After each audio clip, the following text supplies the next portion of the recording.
अपनी exam YouTube channel के इस प्लेटफॉर्म पर आप सभी दोस्तों का एक बार फिर से स्वागत है। दोस्तों 13 जून 2025 को एलएसए की एग्ज़ाम हुई थी। इस वीडियो में हम एलएसए एग्ज़ाम 2025 के आंसर की के बारे में बात करेंगे। वीडियो को शुरू से आखिर तक ज़रूर देखें। अगर आपने ये एग्ज़ाम नहीं दिया है फिर भी ये आपके लिए बेहद ख़ास है। अगर आप first grade, second grade, assistant professor वगैरह किसी भी परीक्षा की तैयारी कर रहे हैं तो ये वीडियो आपको ज़रूर देखना चाहिए। पहला सवाल है, सूचना का अधिकार नियम 2005 के अंतर्गत A3 या उससे छोटे आकार के पृष्ठ पर सूचना उपलब्ध करवाने का प्रति पृष्ठ शुल्क है। इस क्वेश्चन का जो सही आंसर आएगा दोस्तों वो आएगा ऑप्शन ए, 2 रुपये। ठीक है, 2 रुपये हमें देने पड़ेंगे। अगला सवाल है, राजस्थान की आर्थिक समीक्षा में दिए गए अग्रिम अनुमानों के अनुसार वर्ष 2024-25 के लिए राजस्थान के सकल राज्य मूल्य वर्धित में निम्नलिखित में से किस क्षेत्र का योगदान सबसे अधिक है। GSVA में सबसे अधिक योगदान किसका है दोस्तों? इस क्वेश्चन का जो सही उत्तर आएगा वो आएगा ऑप्शन ए, व्यापार, होटल एवं रेस्तरां।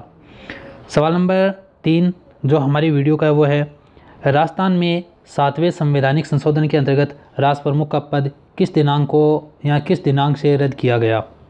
इस क्वेश्चन का राइट आंसर आएगा 1 नवंबर 1956।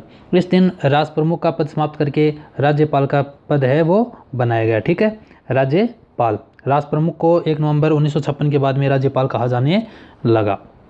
अगला सवाल है, भारतीय संविधान के अनुच्छेद 164 के अनुसार किसी राज्य के मुख्यमंत्री को कौन नियुक्त करता है? तो ये सवाल एकदम आसान सा है, कोई भी बता सकता है। राज्यपाल है वो मुख्यमंत्री की नियुक्ति करता है, तो ऑप्शन सी है वो इस क्वेश्चन का राइट आंसर आएगा। निम्नलिखित में से राजस्थान मानव अधिकार आयोग के अध्यक्ष कौन है अप्रैल 2025 के अनुसार, यानी अभी कौन है? तो इस क्वेश्चन का जो सही उत्तर है वो है दोस्तों न्यायमूर्ति गंगाराम मूलचंदानी। ठीक है, ऑप्शन बी है वो इस क्वेश्चन का सही उत्तर होगा। अगला सवाल है, भारत के संविधान में मौलिक कर्तव्यों की संकल्पना किस देश के संविधान से ली गई है? किसकी बात हो रही है दोस्तों? मौलिक कर्तव्यों की। तो इसका जो सही उत्तर है वो है USSR, यानी जो रूस है वहाँ से हमने मौलिक कर्तव्य की संकल्पना ली। बात करें हम मौलिक अधिकारों की तो वो ली गई है दोस्तों अमेरिका से। अगला सवाल है, निम्नलिखित में किस प्रकार की मिट्टी की जल धारण क्षमता सबसे कम होती है? एकदम आसान सा सवाल है। इस क्वेश्चन का राइट आंसर आएगा रेतीली मिट्टी या फिर रेगिस्तानी मिट्टी। ऑप्शन डी है वो इस क्वेश्चन का राइट आंसर होगा। राजस्थान में बनीवाला की ढाणी नीम का थाना निम्नलिखित में से किस खनिज भंडार के लिए प्रसिद्ध है? नीम के थाना में एक जगह है बनीवाला की ढाणी, ये प्रसिद्ध है दोस्तों तांबा खनिज के लिए। किसके लिए प्रसिद्ध है? तांबा खनिज के लिए। 2011 की जनगणना के अनुसार राजस्थान में निम्नलिखित में से किस क्षेत्र में लिंग अनुपात सबसे अधिक है? राजस्थान में सबसे ज़्यादा लिंग अनुपात है वो है दोस्तों डूंगरपुर का। कहाँ का है? डूंगरपुर का सबसे ज़्यादा है। अगला सवाल है, आबानेरी में स्थित निम्नलिखित में से कौन सी बावड़ी सबसे अधिक कलात्मक है? ये क्वेश्चन भी आपको शायद पता है, बार बार अक्सर एग्जाम में पूछा जाता है। आबानेरी की जो चांद बावड़ी है वो सबसे ज़्यादा कलात्मक बावड़ी मानी जाती है। फिर सवाल है, भारत में लंपी स्किन डिजीज़ की रिपोर्ट 2019 से की जा रही है। इसका पहला मामला किस राज्य में रिपोर्ट किया गया? जो लंपी स्किन डिजीज़ है उसका पहला मामला दोस्तों ओडिशा में दर्ज किया गया। तो ऑप्शन सी है वो इस क्वेश्चन का सही उत्तर होगा ओडिशा। ठीक है, अगला सवाल, मांगीलाल मिस्त्री का संबंध किस लोक कला से है? जो मांगीलाल मिस्त्री है इनका संबंध राजस्थान की किस लोक कला से है? तो इसका संबंध है वो है दोस्तों कावड़। ठीक है, कावड़ बनाने में ये निपुण है, इनको अवार्ड भी मिल चुका है। अगला सवाल है, सिंधु घाटी सभ्यता का एक प्राचीन स्थल कालीबंगा राजस्थान के किस जिले में स्थित है? कालीबंगा एकदम आसान सा, कोई भी बता सकता है। कालीबंगा किस जिले में दोस्तों? हनुमानगढ़ में। कौन से जिले में है? हनुमानगढ़ जिले में।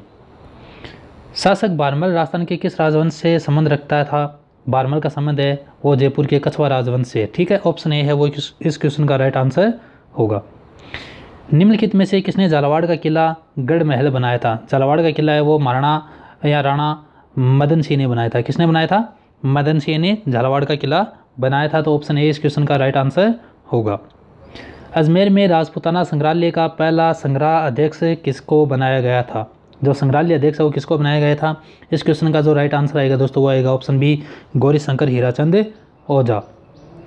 अगला सवाल है, राजस्थान की आर्थिक समीक्षा 2024-25 के अनुसार वर्ष 2023-24 के दौरान राजस्थान में निम्नलिखित में से किस क्षेत्र का सबसे अधिक निर्यात मूल्य था? राजस्थान ने सबसे ज़्यादा निर्यात किस चीज़ का किया? तो इस क्वेश्चन का सही उत्तर आएगा दोस्तों इलेक्ट्रॉनिक्स और कंप्यूटर सॉफ्टवेयर। ऑप्शन डी है वो इस क्वेश्चन का सही उत्तर आएगा। राजस्थान की आर्थिक समीक्षा 2024-25 के अनुसार निम्नलिखित में से कौन सी योजना राजस्थान में गरीबी उन्मूलन के लिए बैंकों द्वारा वित्त पोषित या समर्थित कार्यक्रम के रूप में सूचीबद्ध नहीं है? इस क्वेश्चन का जो राइट आंसर आएगा वो आएगा दीनदयाल अंत्योदय योजना। ऑप्शन बी है वो इस क्वेश्चन का राइट आंसर होगा। वर्ष 2024-25 के लिए नरेगा 2005 के अंतर्गत अकुशल श्रमिक के लिए नई मजदूरी दरें भारत सरकार के किस मंत्रालय ने अधिसूचित की है? ये करता है दोस्तों ग्रामीण विकास मंत्रालय। नरेगा का काम है वो ग्रामीण विकास मंत्रालय के अंडर में आता है। अगला सवाल है, निम्न दी गई नस्लें का मिलान उनके उत्पत्ति स्थल से कीजिए। कुछ जो गायें हैं उनकी नस्लों के नाम दिए हुए हैं, तो हमें बताना है कि ये इनका संबंध कहाँ से है। जमुनापरी ये मिलती है दोस्तों इटावा यूपी में, सही है एकदम, ए में 3 आएगा, ठीक है। चांगथांगी ये मिलती है दोस्तों लद्दाख में, बी में 2 आएगा। फिर है बेरारी ये आती है महाराष्ट्र में, तो इसमें 4 आएगा। फिर है मारवाड़ी ये आती है राजस्थान में, मारवाड़ी राजस्थान में मिलती है, इसलिए इसका जो सही उत्तर आएगा दोस्तों वो आएगा 4, 1, 3, 2। तो 4, 1, 3, 2 कौन से ऑप्शन में है हमें देखना, 4, 1, 3, 2। तो 3, 1, 4, 2 सॉरी 3, 1, 4, 2 है वो ऑप्शन डी में है, तो ऑप्शन डी है इस क्वेश्चन का राइट आंसर होगा। अगला सवाल है, निम्नलिखित में से कौन सी गाय दुधारू नस्ल की नहीं है? इस क्वेश्चन का सही उत्तर आएगा डांगी, ठीक है। ऑप्शन बी है वो इस क्वेश्चन का राइट आंसर आएगा।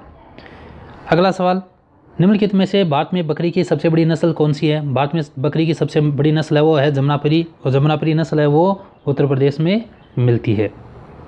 दलहन चारा निम्न में से किस में प्रचुर है? ठीक है, दलहन चारा निम्न में से किस में प्रचुर है? तो दलहन चारा में क्या होती है दोस्तों, दलहन में होती है प्रोटीन। ऑप्शन बी है वो इस क्वेश्चन का राइट आंसर आएगा। अगला सवाल, ऑपरेशन फ्लड किससे संबंधित है? ऑपरेशन फ्लड है वो दोस्तों 1970 में चलाया था वर्गीज कुरियन ने, और ये दूध उत्पादन से संबंधित है, जिससे भारत है वो दूध उत्पादन में आत्मनिर्भर बना। राष्ट्रीय डेयरी विकास बोर्ड का मुख्यालय कहाँ स्थित है? ये है दोस्तों आणंद गुजरात में, ठीक है। अमूल है वो इसी का प्रोडक्ट है। अगला सवाल है, निम्न में से कौन अंतस्था गुहा एवं स्पंजी हड्डी के आंतरिक रिक्त स्थानों में पाया जाता है? इस क्वेश्चन का जो सही उत्तर आएगा वो दोस्तों आएगा अस्थि मज्जा या बोन मेरो, ठीक है। ऑप्शन ए है वो इस क्वेश्चन का राइट आंसर होगा। अगला सवाल, भारत में ग्रामीण विकास के लिए बुनियादी कार्यात्मक इकाई क्या है? तो इस क्वेश्चन का जो आंसर आएगा वो आएगा ऑप्शन बी ग्राम पंचायत, ठीक है। यहाँ पर ग्राम पंचायत आएगा, ग्राम पंचायत। ऑप्शन बी है वो इस क्वेश्चन का राइट आंसर होगा। अगला सवाल, राजस्थान के उस गांव का नाम क्या है जो ग्रीन टेक्नोलॉजी इंटरवेंशन की मदद से खुद को जीरो वेस्ट मॉडल में बदल रहा है? इस क्वेश्चन का राइट आंसर आएगा ऑप्शन डी आंधी, जो कि कहाँ पर है दोस्तों, जयपुर में, ठीक है। ऑप्शन डी है वो इस क्वेश्चन का राइट आंसर होगा।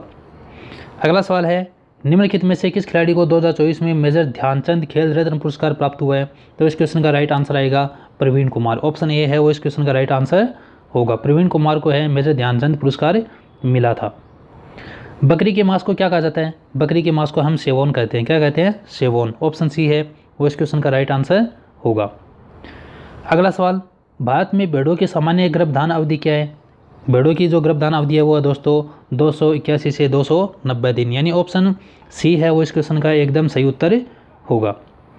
अगला सवाल है, निम्नलिखित में से राजस्थान के स्वतंत्र प्रभार वाले राज्य ऊर्जा मंत्री कौन है? तो इस क्वेश्चन का सही उत्तर आएगा दोस्तों ऑप्शन बी श्री हीरालाल नागर। श्री हीरालाल नागर है इस क्वेश्चन का राइट आंसर होगा। इसरो का अध्यक्ष कौन है अप्रैल 2025 के अनुसार? यानी बताना है कि वर्तमान में इसरो का अध्यक्ष कौन है। तो इस क्वेश्चन का जो सही उत्तर आएगा दोस्तों वो आएगा डॉक्टर वी नारायण, ठीक है। वी नारायण है वो इसरो के वर्तमान में अध्यक्ष है।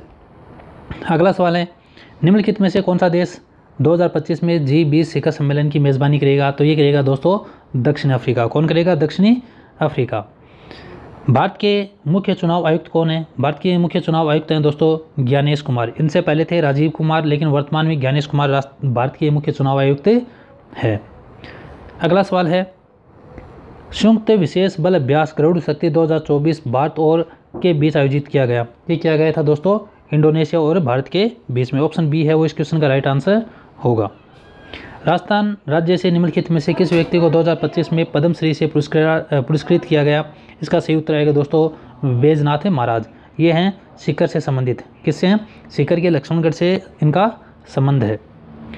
अगला सवाल है, आकाशगंगा की स्थापना NDDB राष्ट्रीय डेयरी विकास बोर्ड द्वारा किसके लिए की गई? ये की गई थी दोस्तों दुधारू पशुओं के प्रबंधन के लिए। तो ऑप्शन बी है वो इस क्वेश्चन का सही उत्तर आएगा। नाफेड का पूरा नाम क्या है दोस्तों? इसका नाम है national agricultural cooperative marketing federation. Option C है वो इस क्वेश्चन का एकदम राइट आंसर होगा। अगला सवाल है, राजस्थान में प्रसिद्ध बैलगाड़ी मेला निम्नलिखित में से किस उत्सव के दौरान आयोजित किया जाता है? ये किया जाता है दोस्तों शीतला माता मेला जयपुर के दौरान। ठीक है, ये जो मेला ये जयपुर में लगता है। फिर अगला सवाल है, निम्न में से कौन सी लूनी नदी की सहायक नदी नहीं है? तो इस क्वेश्चन का राइट आंसर होगा टोंस नदी। टोंस नदी लूनी तो क्या भारत की किसी भी नदी की सहायक नदी नहीं हो सकती, क्योंकि ये नदी भारत की है ही नहीं। तो इसका सही उत्तर आएगा टोंस नदी, ऑप्शन डी। अगला सवाल है, प्रसिद्ध लोक नृत्य गुड़ला निम्नलिखित में से राजस्थान के किस क्षेत्र से संबंधित है? गुड़ला का संबंध है वो है दोस्तों जोधपुर से। ठीक है, ऑप्शन डी है वो इस क्वेश्चन का सही उत्तर होगा। निम्न में से विष्णोई संप्रदाय के संस्थापक कौन है? सबको पता है, इनके जो संस्थापक है वो है जम्बोजी। ठीक है, जम्बोजी है वो विष्णोई संप्रदाय के संस्थापक हैं। अगला सवाल है, जयपुर प्रजामंडल की स्थापना किस वर्ष हुई थी? राजस्थान का पहला प्रजामंडल जयपुर प्रजामंडल था। इसकी स्थापना कब हुई थी? इसकी स्थापना 1931 में हुई थी। तो ऑप्शन सी है वो इस क्वेश्चन का सही उत्तर होगा। 17 मार्च 1948 में गठित मत्स्य संघ की कैबिनेट का नेतृत्व किसने किया था? इस क्वेश्चन का जो सही उत्तर आएगा दोस्तों वो आएगा शोभाराम। ठीक है, मत्स्य संघ में अलवर, भरतपुर, धौलपुर, करौली थे। इनमें जो शोभाराम है वो मत्स्य संघ के प्रमुख थे। इनका संबंध है वो अलवर से था। कहाँ से था? अलवर से। ठीक है, तो ऑप्शन ए है वो इस क्वेश्चन का राइट आंसर होगा। अगला सवाल और अपनी इस वीडियो का आखिरी सवाल, थाली और गोडवाड़ी राजस्थान की किस बोली की उपबोलियाँ हैं? कौन कौन सी? थाली और गोडवाड़ी, ये है दोस्तों मारवाड़ी की उपबोलियाँ। ऑप्शन डी है वो इस क्वेश्चन का राइट आंसर होगा। उम्मीद है आप सबको ये वीडियो पसंद आया।